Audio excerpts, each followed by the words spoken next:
Hello, welcome to Carnell Knowledge. My name is Tom Carnell.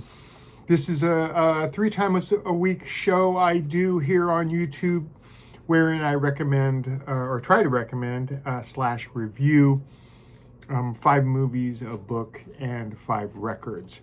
Bit of background on myself. Excuse me. I worked as a buyer for Tower Records and Record Factory in the warehouse for about 20 years. Published Carpe Noctem, which was a dark art publication back in the 90s. And then I wrote for Fangoria and Dread Central for about 14, 15 years, give or take. Not that that makes me any bit of an expert, but I do what I can. I listen to a lot of music. I watch a lot of movies and have since I was a kid. And I thought that I would do this show to spread the love, share some things that may have slipped through the cracks that you may have not been aware of or have knew of, and then it sort of slipped your mind and you never got around to checking them out. This is a way that we can go back over some of that stuff.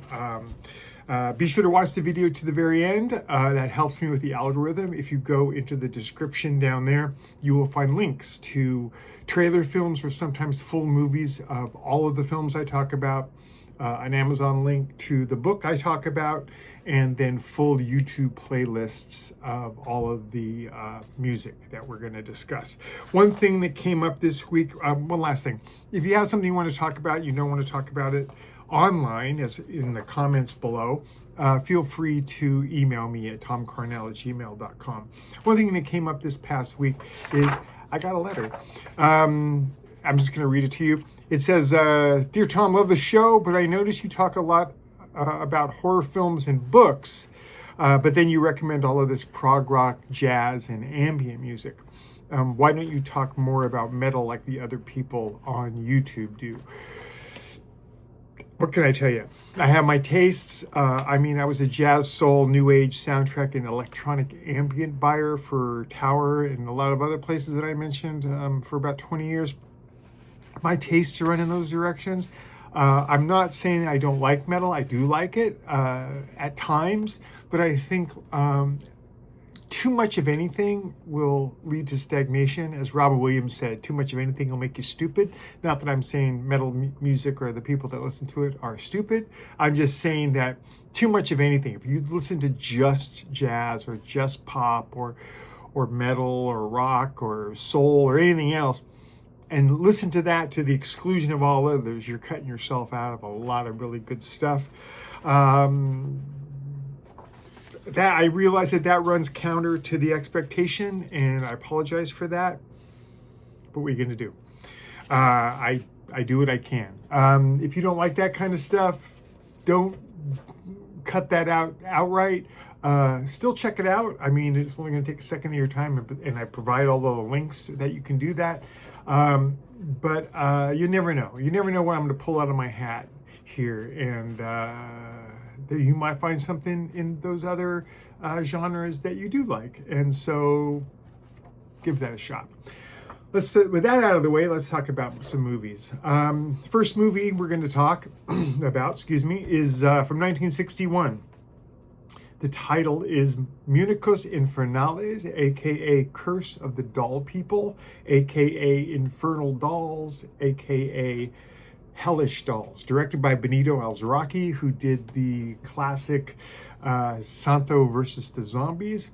Stars the lovely Elvira Quintana, Ramon Gay, who was in the Aztec Zombie, Robot versus the Aztec Zombie, Curse of the Aztec Zombie, and Quentin Bulnes, who was in Isle of the Snake People.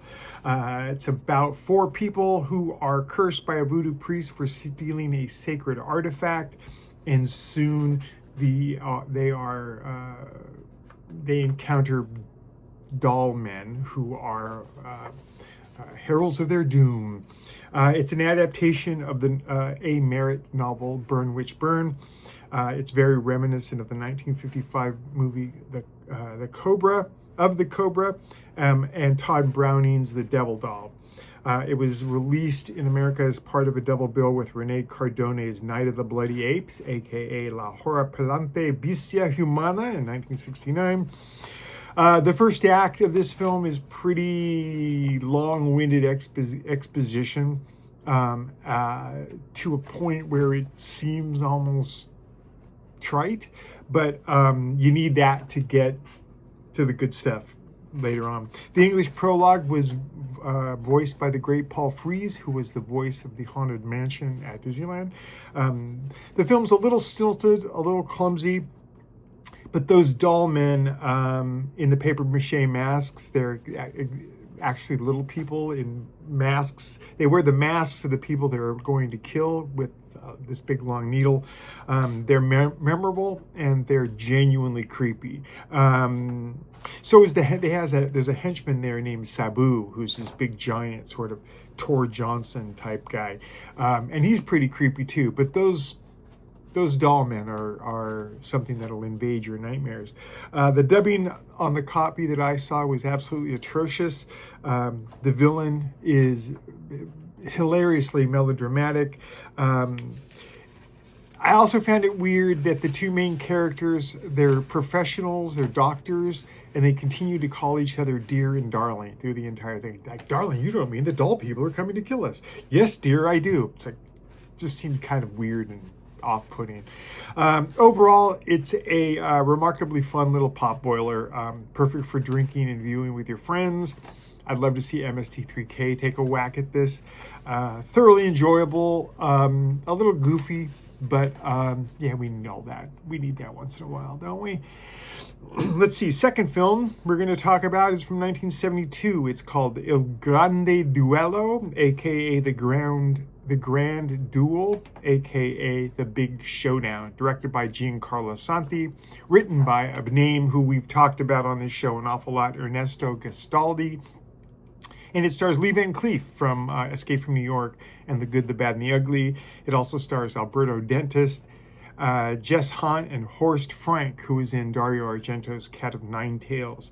The synopsis is basically Lee Van Cleef rolls into town and a bunch of people are looking for a guy. And of course, they become friends. And the next thing you know, you've got this good guy, bad guy duel that happens. The music is by Sergio Bardotti and the great Louis Bacalov, and it was used as interstitial music in Kill Bill, Volume 1.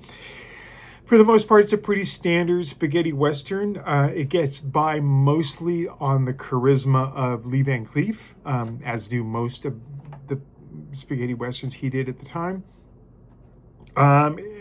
Van Cleef is basically playing the same character he did in the other spaghetti westerns he did. For a Few Dollars More, Death Rides a Horse, Day of Anger, all of the two Sabata films he did, El Condor, The Magnificent Seven. You get it. The character is very cool, very capable, very calculating. It's very, very fun, the film. There's always some comedy interjected into these that I could do without, but okay, you go with what you know. Overall, this is an innocuous little time waster. If you're in the mood for a fun little spaghetti western that isn't a Clint Eastwood film or a Sergio Leone film, this is a fine enough way to go. Decent action, solid performances, generally good direction. It's mostly, I think, for Lee Van Cleef appreciators and spaghetti western completists. It's decent. It's not as solid as other Van Cleef spaghetti western, but it is perfectly serviceable, and I think you'll have a good time with it. Third film, 1965, called Libido. Speaking of Ernesto Gastaldi, this was his directorial debut.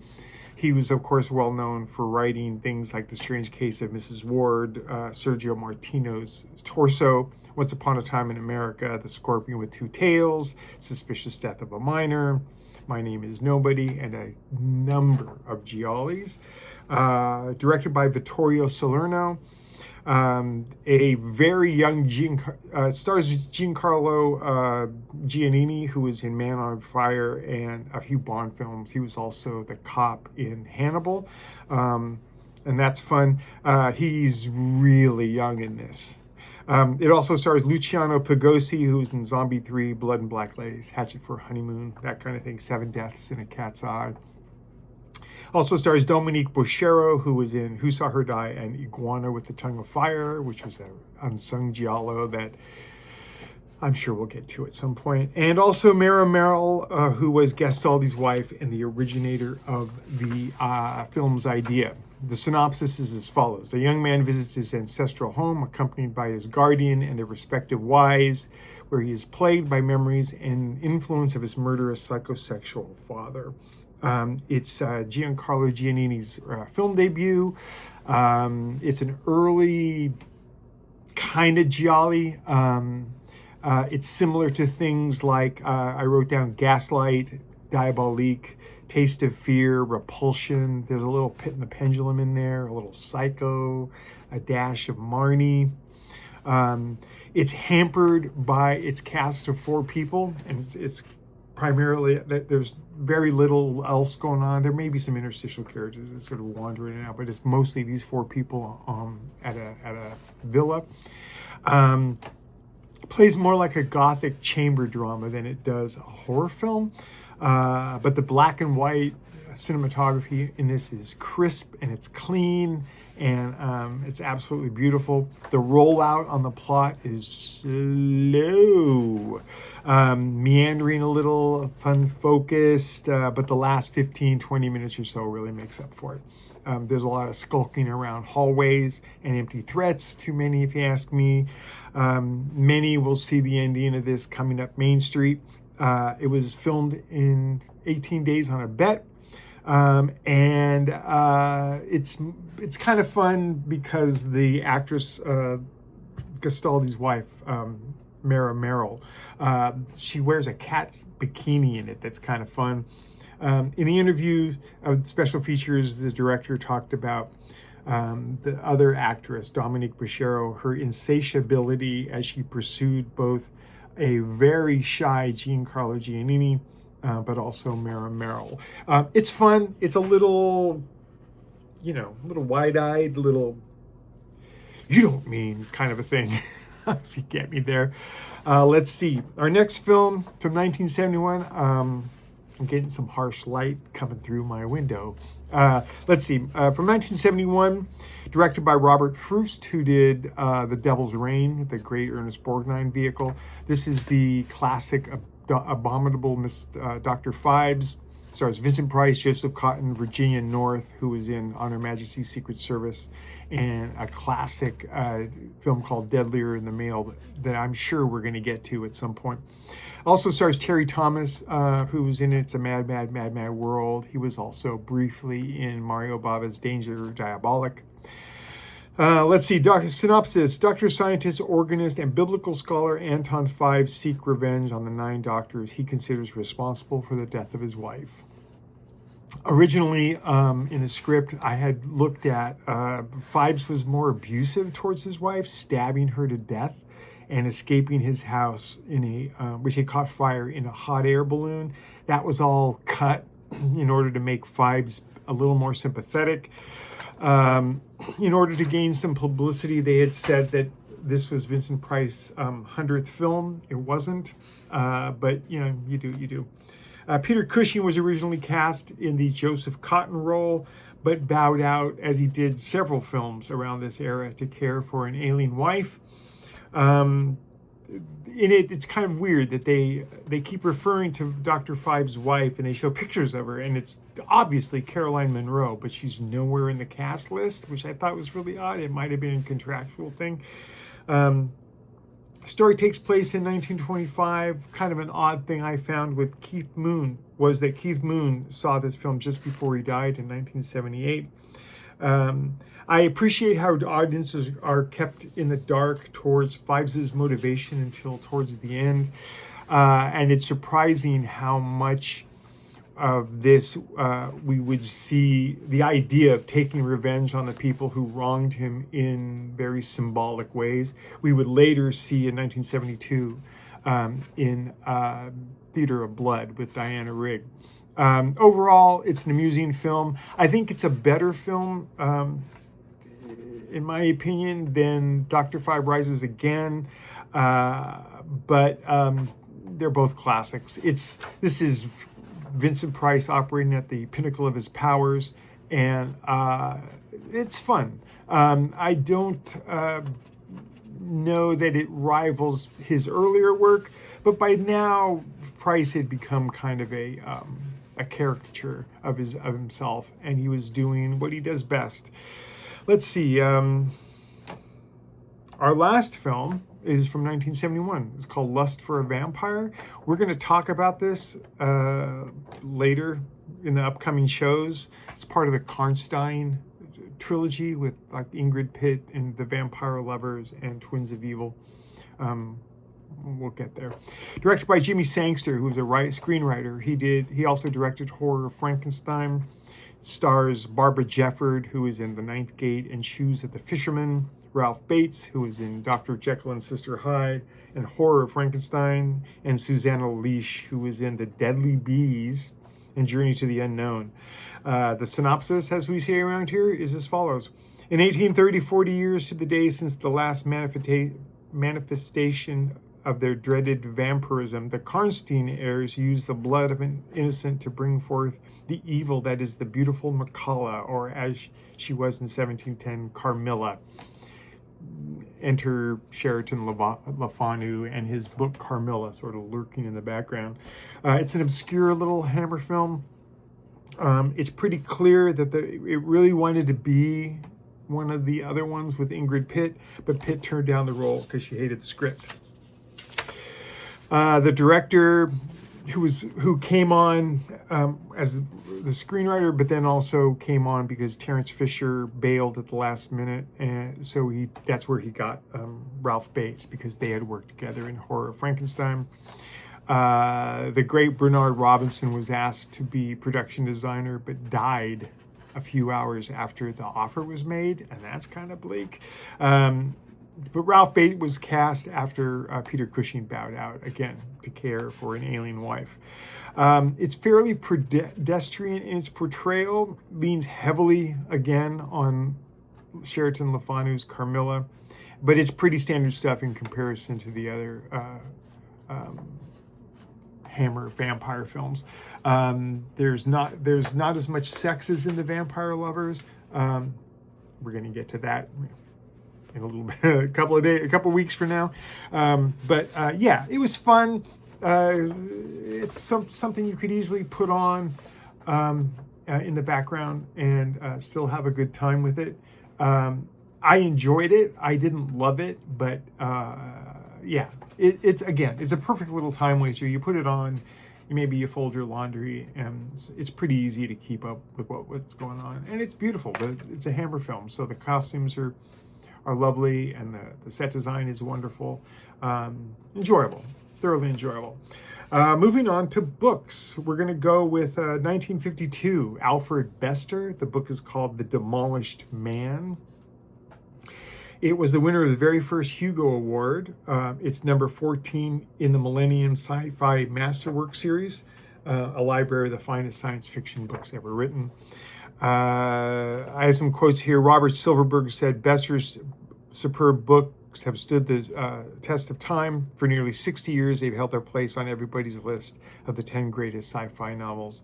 Isaac Asimov said it's one of the all-time classic sci-fi novels. Alfred Bester wrote with the pedal to the floor and the headlights on full beam. His work combined erudition and imaginative inventiveness. That's James Lovegrove. The synopsis. In a world policed by telepaths, Ben Reich plans to commit a crime that hasn't been heard of in 70 years. Murder. That's the only option left for Reich, whose company is losing a 10-year death struggle with rival de Courtney Enterprises. Terrorized in his dreams by the man with no face and driven to the edge after de Courtney refuses a merger offer, Reich murders his rival and bribes a high-ranking telepath to help him cover his tracks. Shades of Minority Report. But while police prefect Lincoln Powell knows Reich is guilty, his telepath's knowledge is a far cry from admissible evidence. This is a seminal sci-fi novel. The content does come off a little dated, but it's written well, and the scenes are pretty exciting. At its core, it's kind of a murder procedural. Carl Sagan and Harry Harrison liked this book. A complicated story of maneuvering, evasion, and deception. Again, it's an important novel. It was well written. I enjoyed reading it. Read through it at a pretty decent clip. But as with all things that you read or see from the past, you'll read it and you go, oh, wow, this seems familiar. And it's not that it seems familiar, it's that people have ripped it off over the years. And so you've seen those things. And so when you see the original, you kind of go, oh, this is like this, but this actually came first. So The Demolished Man, I do recommend it, especially if you're a sci-fi fan. And again, it's important to know the building blocks of all genres. Moving on to a bunch of records. The first one, I'm actually going to do two. The group is called Grupo Medusa. The first one from 2016 is a record called FERROVIAS, and the second one is a self-titled record. This is a Brazilian Latin-infused fusion. They only did these two records. The music is very syncopated, very light, but intricate.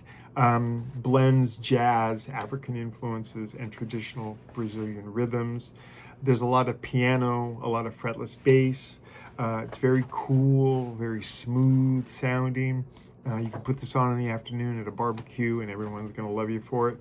Reminded me of bands like Azimuth, Aerto Morieri and his wife Flora Purim, and the great Hermeto Pascoal. Very fun, very inventive, very, very cool. I dug this. If you like things like Spyrogyra and that kind of thing, that sort of Latin-based fusion, which was big for a while. Brazilian jazz was really hot there for a minute. And this is a fine example. And again, no one ever talks about Grupo Medusa. So we should. Moving on to the next record, it's called Changing Light. The group is called Ironsides. This is a record from 2023. It's their first record. They're a band from the Bay Area. Melds classical, psychedelic soul with sweeping orchestral arrangements. It's reminiscent, really reminiscent of European soundtracks of the 60s and 70s. Sounds like a lot of Italian composers of that era. Reminded, when I was listening to it, names that kept popping up in my head were Ennio Morricone, Stelvio Cipriani, Pier Umiliani, Piero Piccioni, and Bruno Nicolai. So if you're hip to all that in that sort of scene, you're going to love this Ironsides record. I came upon it sort of beside myself, in spite of myself, I should say. Came across my desk because someone had mentioned it in passing, and I'd never heard of it. So wrote it down, picked it out, and sure enough, absolutely loved it. And I think you will too. Up next, from 2024, I've covered the group or the individual Sholto, who is actually Oscar Robertson, a guy from London. This is a record called Letting Go of Forever. He is a drummer and multi-instrumentalist. This is jazz soul meets krautrock and 60s, 70s soundtracks. Equal part grandiose with groovy. Lush, and I wrote down lush and flowing, a delight. It's like cinematic soul music, if you're with me on that. Reminding me of people like the aforementioned Ironsides, Sven Wunder, Rachel Kitchlew, and David Axelrod. This is great stuff. Both of his records, I not only Letting Go Forever, but the last thing that the name is escaping me right now. But they're very similar. They're very lush. It's at once familiar and also obscure. So it'll tickle both of those sort of nerves in your brain. I quite enjoyed it, and I recommend it. Let's see. Our fourth record, the band Hypnos 69. The record is from 2022. The record is called Legacy. They're a group from Belgium. They are described as rock, psychedelia, and prog rock. They're a quartet. They draw heavily from 60s, 70s psychedelic and space rock. The name Hypnos 69 comes from Hypnos, is the Greek god of sleep, and 69, aside from the Austin Powers thing, it stands for equilibrium and stability. It really does sound like this record really does sound like it was recorded 30 years ago. Lies somewhere in the timeline between classic Yes and metal era Pink Floyd.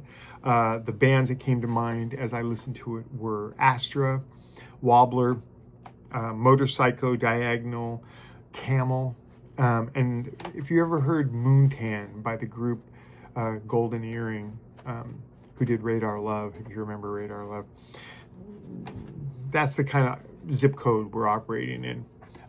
Very fun, thoroughly enjoyable, and if you like things like psychedelia, it's not full-blown psychedelia, but again, psychedelia meets prog rock, and you're right there, and you'll love it. And finally, our last record from 2025, Antony Kalugin did a record called The Valley of Light. He's a Ukrainian multi-instrumentalist. Started as a new age artist. He played in the band Sunchild and then the great prog rock band, which I also highly recommend, called Carphagian. This record was written 20 years ago. It's kind of symphonic prog, but he's a burner as a guitar player too. You don't want to sell this guy short on that end. It's very beautiful, very lush, and then once in a while he lets that fretwork fly, and it's really something impressive. Very 70s prog rock, but it still feels pretty current. The bands that came to mind while listening were Anglagard, who, again, Anglagard, thumbs up on those guys. Anthony Phillips, who was a guitar player for Genesis back in the day. Big Train, Mark Isham, and another Genesis guitarist, Steve Hackett. It's good stuff. And I think I learned about this from the Prog Corner and Sea of Tranquility. But Antony Kalugin is really good. It's not it's not like Look at Me Shred. It's more tasteful than that. But yeah, good stuff. And I think that's going to do it. That wasn't too bad. Remember, go in the description. You can find links to all this stuff. Don't take my word for it. Go listen to it for yourself. I think you're going to find a lot of things here that you're really going to love. And remember, go to my website. I've got a lot of stuff there. There's a bunch. There's 200 episodes of a podcast I did years ago called The Bonus Material, where we interview a lot of really cool people about a lot of really cool stuff. I will be back here on Wednesday with a whole batch of other stuff. And until then, have a good week.